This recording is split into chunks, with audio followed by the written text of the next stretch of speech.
선비를 찾아서. 이 시간에는 취금헌 박팽년 선생 편입니다.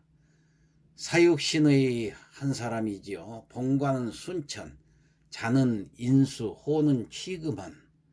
회덕 출신으로 박원상의 증손으로 할아버지는 박안생이고 아버지는 박중림이며 어머니는 김익생의 딸입니다. 평소 가야금 타기를 좋아해가지고 스스로 호를 취금헌으로 지었다고 합니다. 1432년 세종 14년에 사마시에 합격해서 생원이 되고 1434년 알성 문과의 을과로 급제를 해서 1438년 삼각산 진관사에서 사가독서를 하였습니다. 이 사가독서라는 것은 문흥을 위해서 유능한 젊은 관료들에게 독서에 전념케 하던 하나의 휴가제도였던 것입니다. 그 후에 1447년에 문과 중시로 을과로 다시 급제를 했습니다. 1453년 그러니까 단종 1년이죠. 우승지를 거쳐서 이듬해 형조 참판이 되었습니다. 그 뒤에 1455년 세조 1년에는 충청도 관찰사를 거쳐서 다음 해에 다시 형조 참판이 되었습니다. 세종 때 신숙주, 최항, 유성원, 이계, 하위지 등 당대의 유망한 그 젊은 학자들과 함께 집현전의 관원이 되었던 것입니다. 이들은 모두 당대 이름 높은 선비들이었는데 그 가운데서도 경술과 문장, 필법이 뛰어나서 집대성이라는 칭호를 받았습니다. 특히 필법에 뛰어나 남북조 시대의 종유와 왕이지에 버금간다 하였던 것입니다. 1455년 수양대군이 어린 조카인 단종의 왕위를 빼앗자 울분을 참지 못해서 경회로 연못에 뛰어들어 자살하려고 했어요. 그러나 성산문이 함께 후일을 도모하자고 마을 위해서 단념했고 이때부터 죽음을 각오하고 단종 복위운동을 펴기 시작했습니다. 이듬해 내직인 형조 참판으로 다시 들어온 뒤 성산문, 하위지, 이계, 유성원, 유흥부, 김질 등과 함께 은밀히 단종 복위운동을 추진하였습니다. 그해 6월 1일에 세조가 상왕인 단종을 모시고 명나라 사신들을 위한 만찬회를 창덕궁에서 열기로 하자 이날을 거사일로 정하였습니다. 즉 왕의 호의 여긴 운검으로 성승, 유흥부, 박쟁을 세워가지고 일제히 세조와 추종자들을 처치하고 그 자리에서 단종을 포기하기로 하였던 것입니다. 그러나 그날 아침에 세조는 연회 장소가 좁다는 이유로 갑자기 운검들의 시위를 폐지하였습니다. 이에 유흥부 등은 거사를 그대로 밀고 나가자고 했으나 대부분은 훗날을 기약하며 거사일을 미루자고 해서 뒷날 관가, 곡식 부를 때 그 왕이 친히 관람하면서 위로하는 그 권능의식을 관가라고 합니다. 이 관가대로 다시 정했던 것입니다. 이렇게 되자 함께 모의한 김질이 세조에게 밀고를 해서 성산문 등 다른 모의자들과 함께 체포되어서 혹독한 국문을 받게 된 것입니다. 자, 박팽년은 이미 성산문이 잡혀가 모의 사실이 드러났음을 알고 떳떳하게 모의를 시인했습니다. 그러나 세조가 박팽년의 재주를 사랑해서 자신에게 귀부해 모의 사실을 숨기기만 하면 살려주겠다고 은밀히 유시를 하기도 했습니다. 그런데도 이미 죽음을 각오한지라 웃음만 지을 뿐 대답을 하지 않았어요. 박팽년은 세조를 가리켜 나으리라 하고 상감이라고 부르지 않았습니다.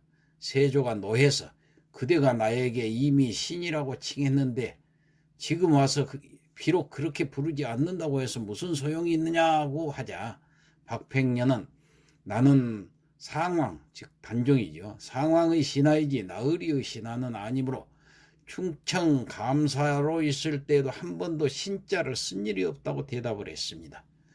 세조는 충청 감사 때 올린 장계를 실제로 가져오라고 그래가지고 살펴보니까 과연 신자가 하나도 없자 더욱 노기를 띄어서 심한 고문을 가하면서 함께 모의한 자들을 대라고 했습니다.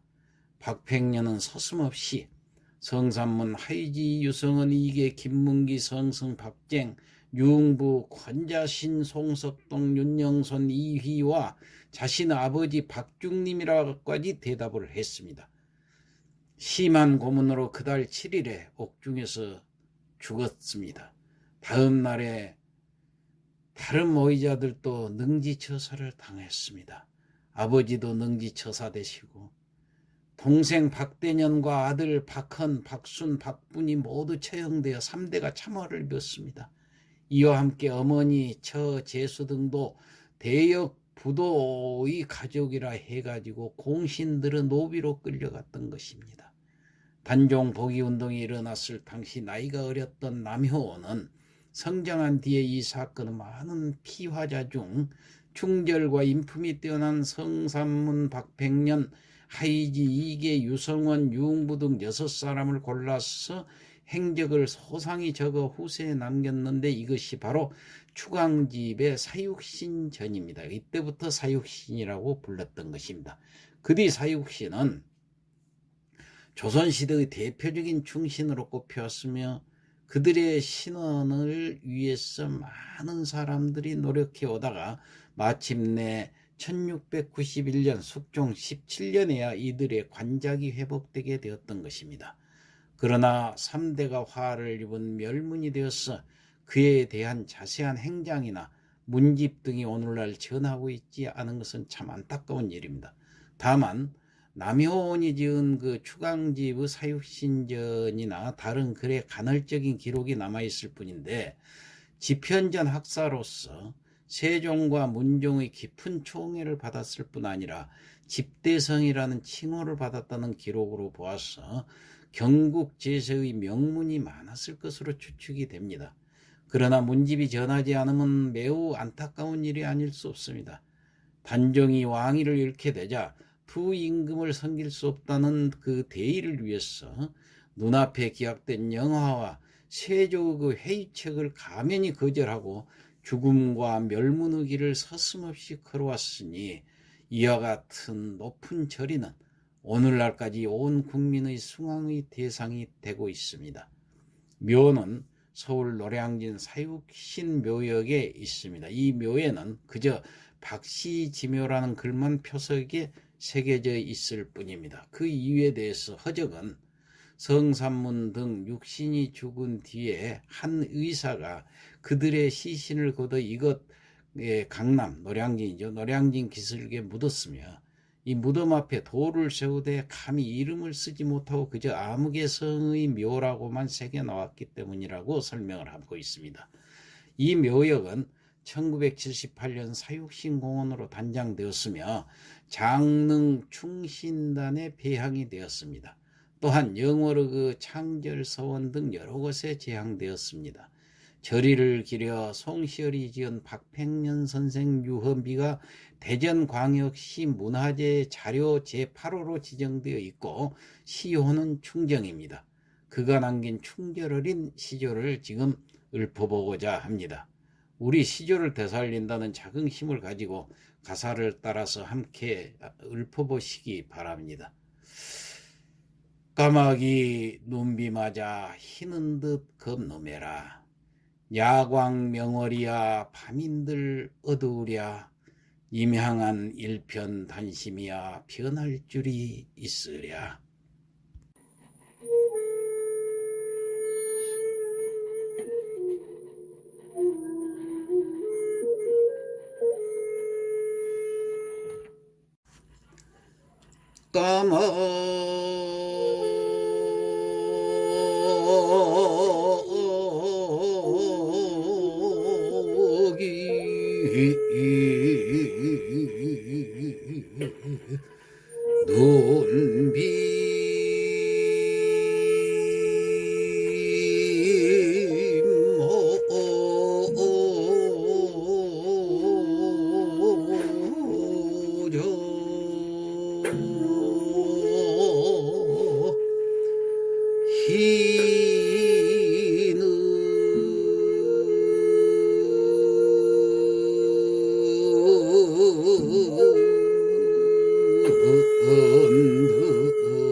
인들